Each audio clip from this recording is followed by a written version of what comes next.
Sir, ano po ba ang Ramadan sa inyo at bakit hindi kayo kumakain?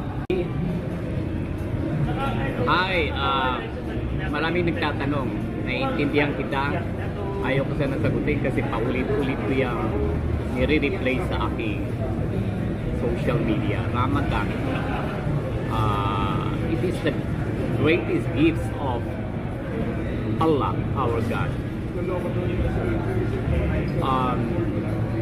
Sa month na ito, kung marami kang nagawang kasalanan ng last year, binibigyan ka ng pagkakataon na mag-repent. Ha? Kasi itong month na ito ay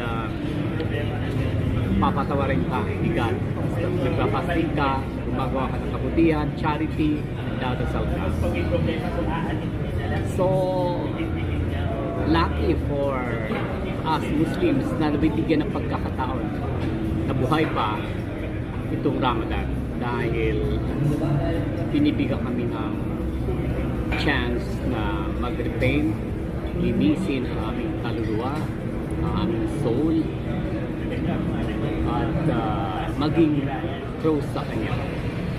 Yung hindi pagkain, hindi lang yon, pati mata namin, tenga, aming bibig ay nagpa-fasting din. Bawal yung marites, bawal yung mata mo na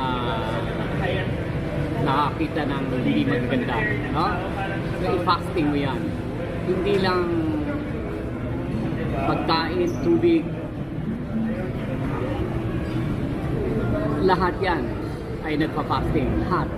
Ang ating desire, bawal din ang sex pag daytime. Thank you for opportunity.